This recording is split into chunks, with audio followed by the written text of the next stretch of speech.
जियो cinema premium को release हुए काफी टाइम हो चुका है और इस बीच जियो सिनेमा में कई नए मूवीज और शोज ऐड हुए हैं, इंडियन भी और अमेरिकन भी। अमेरिका में जो पीकॉक स्ट्रीमिंग सर्विस है उसका भी कंटेंट अब जियो सिनेमा में अवेलेबल हो गया है, जैसे कि द ऑफिस और सुपर मारियो ब्रोस की मूवी। साथ ही वार्नर ब्रोस का भी काफी कुछ ऐड हुआ है। बट इन सब एडिशंस के बाद भी मुझे लगता है कि Jio cinema is the worst streaming service. और ऐसा क्यों, इसी के बारे में हम इस वीडियो में बात करने वाले हैं। तो without wasting any time let's get started.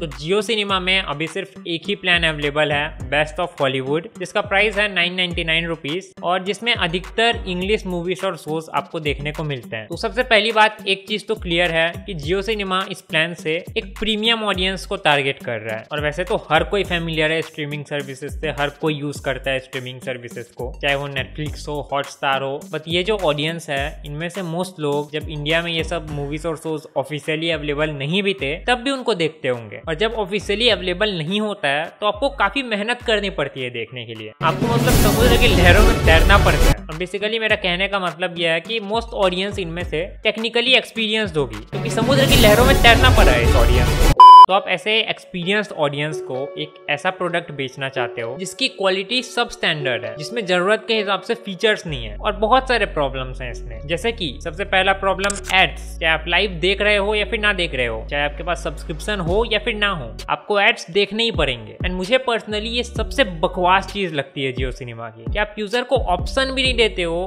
कि वो एड्स हटा सके। भले ही एक ओवर प्राइस्ड प्लान ले आओ, बट एक ऑप्शन होना चाहिए कि एड्स ना हो, खासकर जब आप एक प्रीमियम ऑडियंस को टारगेट कर रहे हो। क्योंकि स्ट्रीमिंग सर्विसेज में सबसे नफरत मुझे एड्स से ही है, खासकर जब वो एड्स गैम्बलिंग, टोबैको, ड्रीम 11 और इधर उधर की चीजों के होते हैं। इसमें मुझे क्रंची रोल में एक अच्छा चीज ये लगा कि क्रंची रोल में ऐसे एड्स नहीं आते जितना मैंने यूज किया है। क्रंची रोल में या तो गैजेट स्टैक वैक के ऐड आएंगे, सैमसंग का ऐड आते रहता है, या फिर क्रंची रोल के खुद के एड्स आते रहते हैं कि ये नया एनीमे आया है। और बेसिकली प्रॉब्लम यह है कि जियो सिनेमा आपको एड्स भगाने का कोई ऑप्शन नहीं देता है, जो कि इसको देने की जरूरत है। क्योंकि इसके अलावा जितने भी मेजर स्ट्रीमिंग सर्विसेज हैं सब में एड फ्री प्लान हैं। सोनी लिव में भी है एड फ्री प्लान, बल्कि सोनी लिव का तो हर प्लान एड फ्री है। Second problem, missing episodes. तो रिसेंटली मुझे कॉमेडी नाइट्स विद कपिल देखने का मन हुआ, जो कि कलर्स पे आता था। कपिल का जो सबसे पहला वाला शो था वो, तो इसके जो एपिसोड्स हैं वो यूट्यूब पे हैं सभी एपिसोड्स। बट प्रॉब्लम यह है कि उनमें सब म्यूजिक जितने भी हैं वो सब काट दिए गए हैं, तो आपको फुल मजा आता नहीं है उसमें। लेकिन इससे मुझे कोई प्रॉब्लम नहीं थी, क्योंकि मैं वूट में जाके देख लेता था। वूट का सब्सक्रिप्शन भी था मेरे पास और उसमें सभी एपिसोड्स थे अनकट। लेकिन अब जब मैंने ट्राई किया तो वूट जो है वो बंद हो चुका है। अगर आप वूट की वेबसाइट पे जाएंगे तो वो जियो सिनेमा की वेबसाइट पे चला जाता है और वूट के ऐप में साफ साफ बताता है कि जियो सिनेमा में जाके देखो। तो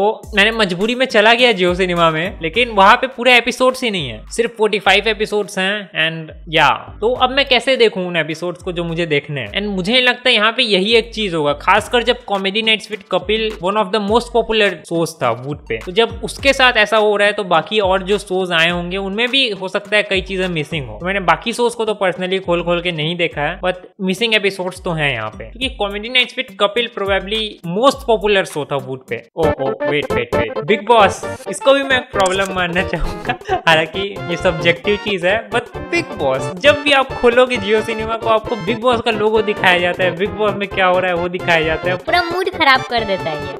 उसके बाद अगला प्रॉब्लम कि आप मूवीज या शोज को बिना खोले नहीं पता कर सकते कि वो किन किन लैंग्वेजेस में अवेलेबल है। हो सकता है कुछ के पोस्टर्स में आपको सामने में दिख जाए, पर अधिकतर में आपको पता नहीं चलता। आपको खोल के ही देखना पड़ता है कि उसमें कौन कौन से लैंग्वेजेस अवेलेबल हैं। और ये प्रॉब्लम तब बन जाती है जब आप जो मूवी या शो देखना चाहते हैं वो प्रीमियम में है। अगर आपको जानना है कि वो प्रीमियम में हिंदी डब्ड है या फिर तमिल डब्ड है, जो भी, तो आप नहीं जान सकते बिना प्रीमियम सब्सक्रिप्शन लिए। ये मुझे लगता है कि आपको बाहर में दिखा देना चाहिए कि कौन कौन से लैंग्वेजेस अवेलेबल हैं। एटलीस्ट सब्सक्रिप्शन लेने के लिए तो नहीं फोर्स करना चाहिए, क्योंकि पहले पता तो चले कि किस किस लैंग्वेज में अवेलेबल है, उसके बाद लेंगे सब्सक्रिप्शन। बट जियो सिनेमा में ऐसा पॉसिबल नहीं है अभी। अगला प्रॉब्लम कि कहीं से भी मूवी या शो का ट्रेलर देखने का ऑप्शन नहीं। बाकी स्ट्रीमिंग सर्विसेज में प्रॉब्लम ये हो जाता है कि जैसे ही आप खोलोगे प्ले होना ऑटोमेटिकली स्टार्ट हो जाता है। कुछ में ऑप्शंस होते हैं इसको बंद करने के, कुछ में नहीं होते। बट कम से कम ट्रेलर देखते तो बनता है कुछ भी हो, बट इसमें आप नहीं देख सकते। अगला प्रॉब्लम मिसिंग शोज। अभी भी कई वार्नर ब्रोस के मूवीज और शोज मिसिंग हैं जो कि HBO HBO मैक्स में अवेलेबल है बट जियो सिनेमा में अवेलेबल नहीं है, जैसे कि Looney Tunes, Harley Quinn, adventure time etcetera. कम से कम HBO मैक्स के जो ओरिजिनल्स हैं वो सब तो इसमें अवेलेबल होने चाहिए, बट सभी ओरिजिनल्स अवेलेबल नहीं है इसमें। उसका अगला प्रॉब्लम है नो रिकमेंडेशन सिस्टम। तो अगर आप 2 लोगों का जियो सिनेमा अकाउंट ले लें जो कि बहुत ही अलग टेस्ट वाले हैं, तो मोस्ट प्रोबेबली आपको कंटिन्यू वॉचिंग के अलावा और कोई भी चीज डिफरेंट नहीं दिखेगी दोनों में। हो सकता है लैंग्वेज के कारण हो कुछ डिफरेंसेस, कि अगर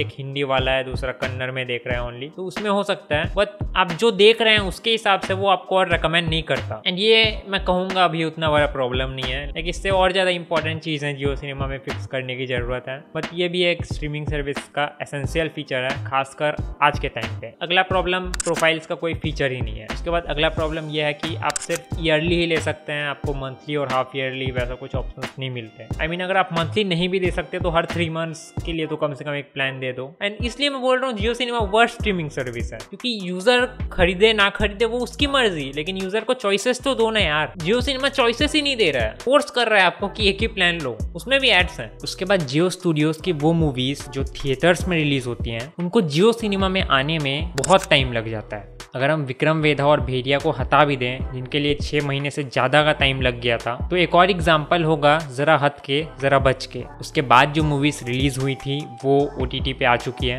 बट उसका कुछ पता नहीं, खासकर जब वो मूवी सभी थिएटर से हट चुकी है, फिर उसको जियो सिनेमा में रिलीज ना करने का क्या रीजन है पता नहीं। नाउ इसके बाद भी मैं कुछ देर तक और इसको कंटिन्यू कर सकता हूँ, बट एक फाइनल प्रॉब्लम मान लेते हैं कि बाकी जितने भी प्रॉब्लम्स हैं और जितने भी मिसिंग फीचर्स हैं इसमें, लेकिन लाइक सबसे पहले तो इसका यूजर इंटरफेस दिखने में अच्छा नहीं है, उसमें भी कई प्रॉब्लम्स हैं, जैसे कि कंटिन्यू वॉचिंग जो है वो आपको नहीं शो करता। चाहे आपने कोई मूवी देखा हो कि ना देखा हो, उसका पेज खोलेंगे तो सेम ही दिखता है। आप जब तक उस मूवी को खोलेंगे नहीं आपको पता नहीं चलता कि आपने कहां तक देखा है। तो इस तरह के UI प्रॉब्लम्स हैं। उसके बाद और भी फीचर्स मिसिंग हैं, जैसे कि पेरेंटल कंट्रोल्स का कोई भी फीचर नहीं है इसमें।